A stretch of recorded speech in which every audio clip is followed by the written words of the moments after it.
Durante la carrera espacial entre la Unión Soviética y Estados Unidos, surgieron historias sobre astronautas fantasmas. No nos referimos a que sean fantasmas que andan en las naves espaciales, sino que son personajes que por alguna razón la Unión Soviética trató de borrar.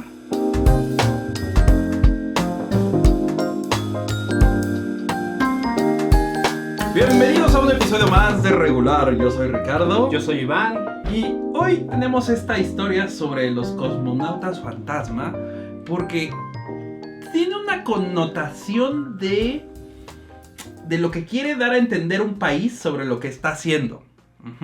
Estados Unidos es muy patriota, de sí, vamos a ser los mejores en el mundo. Tienen sus formas de hacerlo. Y la Unión Soviética en esos tiempos también tenía sus formas, porque bueno, ellos eran socialistas, ¿no?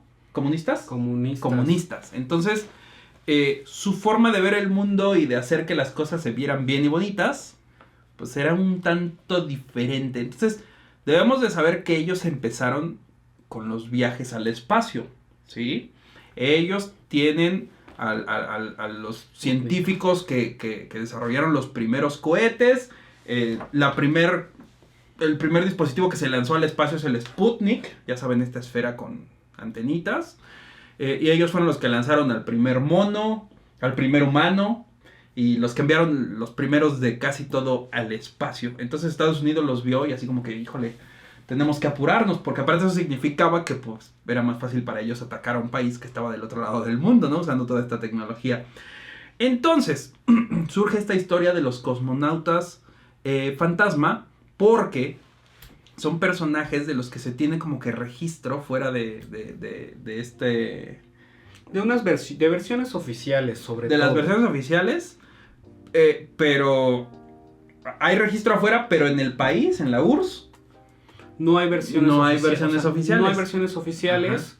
Debemos de entender que la Unión Soviética usualmente trataba como de encubrir todo aquello que se viera mal para digamos que el mismo país, ¿no? Para este gobierno, ¿no? Ya saben, es tan usual que inclusive Corea del Norte hasta la fecha sigue pues haciendo como su intento de Photoshop, que ya inclusive nos da risa a muchos, mal hecho, pegados, y es algo que se trae arrastrando inclusive de estas pues economías comunistas. Y en este caso las misiones espaciales pues eran parte de eso, ¿no? Había un gran hermetismo. ¿Por qué? Porque solamente se sabía al público en general las misiones cuando eran exitosas, ¿no? Eso era como que causaba un poco de duda. Ya saben, no veíamos estos videos que ya tiene un tiempo que publicó SpaceX, hasta con musiquita chusca y todo de, creo que se llama Cómo no volar al espacio o algo así. No, creo que le ponen esa música, sí. No recuerdo muy bien, pero es un video interesante. Se ve cómo explotan unas 7, 8 veces o más. Pero bueno, es que Estados Unidos es, en este caso, pues es ¿cómo se llama este sistema monetario? En el que vivimos todos. Capitalista. Son capitalistas, ¿no? Entonces, pues utilizan todo a su favor. Pero en este caso la URSS, pero así lo malo, no, que no se vea. Porque aparte no era, tú decías que no es como buen ejemplo, ¿no? Sí, bueno, venga. Las veces que salieron a la luz pública estas cuestiones de que una misión espacial no era exitosa, pues los comunistas decían que, por ejemplo, borraban de algunas fotografías, estamos viendo algunas, borraban de fotografías a personas que estaban en proyectos espaciales. ¿Esto qué implica? Que gracias a este tipo de personas que eliminaban de las fotos, pues daba como ideas a pensar que algo estaba ocultando.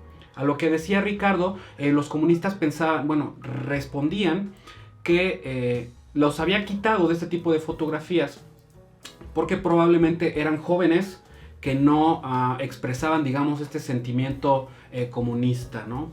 O inclusive que eran como malas figuras para los jóvenes en ese tiempo. Entonces, todo ya la Unión Soviética nos daba pues cabida para todo esto. Fíjense, en 1970, James Oberg, un ex científico de control de la NASA, se apasionó como de todos estos temas de los cosmonautas fantasmas y de las misiones fallidas propiamente de la URSS. Entonces, él se dio cuenta que los supuestos medios soviéticos o rusos, soviéticos, habían publicado fotografías y les habían perdido el hilo. Entonces, él investigaba y se daba cuenta que en fotografías diferentes había más o menos personajes. O sea, no se acordaban de sus mentiras. Daba la impresión de eso, ¿no? Según James Oberg. Todos conocemos a estas personas, ¿no? Que mienten y después te cuentan la historia y es así como que, oye, pero ¿no me dijiste que tal cosa? Y así como, no, pierdes sí. Pierdes el hilo. De tantas mentiras. Eso está por loco, ser un ¿no? mitómano. O sea, entonces, los medios, que eran controlados obviamente por el gobierno, el Estado, sí, hacían estas omisiones y después se les olvidaba y omitían a otro y se les olvidaba quitar al que habían omitido antes, antes, habían ¿no? publicado y resultó que había 6 personas en vez de 5, ¿no? Wow. Entonces, propiamente en Rusia, pues teníamos todas estas características. ¿Por qué? Porque era interesante, esto servía como de inspiración para el cine, por ejemplo, y la radio, ¿no? La ciencia ficción ya existía, tal vez no propiamente conocida como ciencia ficción, pero tenemos temas espaciales. Entonces ya de entrada ya es algo como apasionante o que pueda ser interesante. Entonces yo sé que hay un ejemplo de un personaje que sí es súper famosísimo, ¿no? Yuri Gagarin. Él es como que el cosmonauta más famoso. De la URSS. Y pues él tiene como que muchas historias que como que ponen en alto el nombre de la nación, ¿no? Así es. Y son historias de éxito y todo, pero no escuchamos tantas historias malas de él. No. De hecho, hay teorías sobre cómo murió. De hecho, apenas hace poco creo que desclasificaron que fue un accidente que tuvo con otro avión de prueba, pero eso ya será video de otra ocasión, porque eso está bien loco, porque la URSS no lo acepta, pero hay como que registros que nos dicen cómo murió, ¿no? En este caso, Gagarin en 1961, él voló en una nave espacial llamada Vostok 1. Entonces, los medios soviéticos dijeron que pues su misión, que era únicamente gravitar alrededor de la Tierra, comer alimentos y probar la radio. Entonces todavía se desconocía qué pasaba en condiciones sin gravedad, ¿no? Claro, de gravedad. Y ellos afirmaron que había aterrizado y todo había estado bien. Pero después se comprobó que en el descenso tuvo problemas. Entonces estos problemas él ejectó. Sí, se ejectó de la nave, sí. Se ejectó, digamos. Eso ven aquí. Ajá, esta escena. Y cayó en paracaídas. Entonces volvemos a lo mismo. Otra vez los medios, como bien lo dijo Ricardo, muy importante, eran controlados por el Estado. Venga, concisamente hay más ejemplos. Ahora, Yuri es como el contrastante. O sea, él es la historia de éxito, pero vienen las historias de los cosmonautas fantasma, fíjense. Uno es Iván Istochnikov. Istochnikov, Iván, por favor, ¿qué no sabes hablar ruso o qué? Istochnikov. Si tú también te llamas Iván. Iván Istochnikov. Entonces, venga, esta es una supuesta historia. Él supuestamente viajó en una misión llamada Soyuz 2, en una nave llamada Soyuz 2. La finalidad del Soyuz 2 era, digamos, el acoplamiento con otra nave espacial que era el Soyuz 3. Entonces el Soyuz 3 ya estaba gravitando alrededor de la Tierra y la finalidad era acoplarse. Ya saben, como la Estación Internacional, estos videos así fabulosos que van, sabe cómo le hacen. Y se tienen que enchufar con el otro. Entonces se supone, cuenta la leyenda, que tras un intento fallido de acoplamiento, después de un tiempo intentaron acoplarlo unas cuantas veces, hasta que después perdieron el contacto, porque seguían viajando, y el piloto del Soyuz 3, supuestamente... Soyuz 2. No, del Soyuz 3. Ah, el de la otra. De la otra nave, dice que vio como si un micrometeorito lo hubiese traspasado a la nave espacial Soyuz 2. Entonces era como que ya un poco extraño, porque de hecho hasta después se llegó a hablar de que había sido abducido por extraterrestres, ¿no? Entonces, en esta historia, el Soyuz 2 para la URSS, o lo que dijeron, es que había sido controlado remotamente.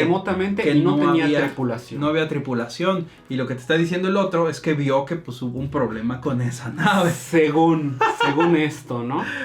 Entonces, wow. Venga, había muchas historias así. También hay otro tipo de historias acerca de los medios un tanto sensacionalistas. Y ninguna llegó a ser como comprobada, ¿no? Otra que causó como mucho ruido es la de la supuesta cosmonauta Lyudmila Tokov, que supuestamente en 1965 viajó en una misión espacial, ¿no? Para esto, dos radioaficionados italianos llamados Giudica Corgiglia, ¡Wow! ellos se dedicaban propiamente a cazar estas estaciones de... Bueno, no las estaciones de radio, las transmisiones. Las transmisiones de radio. Para, pues... Acuérdense que antes afición. En esos tiempos, o sea, la tecnología no estaba tan avanzada. Entonces las transmisiones eran como que de radio. Eran de radio. Radio tal cual, sin encriptación, ni canales seguros, ni nada. Entonces era más fácil hacer esto, más fácil, porque no cualquiera con cualquier equipo lo podía hacer. Sin embargo, se podía hacer. Entonces ellos interceptaron, o pues podían escuchar porque tenían justo el canal.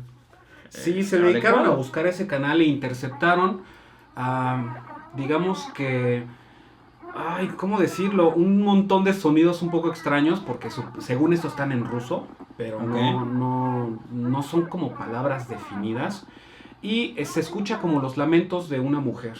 Estos lamentos, según están traducidos, nos dicen como si ella tuviese mucho calor, como si este calor en esta nave fuese normal. E inclusive se le escucha anormal, perdón, o bueno, normal porque ella tenía como mucho calor. Y se le escucha con dificultades al respirar, ¿no? Ya después esta grabación llegó a un periódico italiano y se hizo como todo sensacionalista. Pero no hay versiones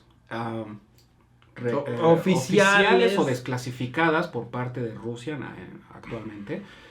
Respecto a estas historias de cosmonautas fantasmas, ¿no? Pero aún así nos dejaron como mucho para la ciencia ficción, e inclusive hay libros que hablan acerca de esto. Entonces ellos ocultaban, para resumir, Iván, ocultaban todo lo malo para que pues, no hablaran de que les fallaban las cosas, y para eso pues, tenían que desaparecer a la gente que había participado en todos estos eventos, o simplemente eliminarlos de los registros que se hacían públicos, ya sea en las noticias, que de nuevo eran controladas, o en fotografías, etcétera. Y luego se les iba por ahí la mentira y publicaban otras. Hay muchísimas otras historias de cosmonautas fantasma. Lamentablemente, pues hay como pocos registros de esto. Siempre, todos son de fuera de la URSS, nada ha sido confirmado por ellos, pero podemos entender el por qué ellos quisieran o quieren seguir ocultando cosas, como por ejemplo cuando fue lo de Chernobyl. Eso también trataron de ocultarlo hasta que detectaron afuera que pues la radiación estaba cañoncísima. Entonces ahí sí ya dijeron, bueno, pues sí, tuvimos un accidente, ¿no? Pero pues es porque no quieren que vean que hay problemas. Ellos se sienten muy seguros de lo que hacen y pues no quieren que vean cómo fallan. Así que cuéntenos, ¿ustedes hacen esto? ¿No cuentan lo malo que les pasa para que vean qué tan exitosos son? ¿Esto es bueno? Yo creo que es mejor, o es más saludable reírse de uno mismo, ¿no? Ok, estoy de acuerdo. Creo yo. Cuéntenos allá abajo en los comentarios qué piensan, si han escuchado estas historias. Y nos vemos. Adiós. Oye, ¿está? No. Uy, ese lo compré en el... ¿Cómo se llama esto? En el observador espacial.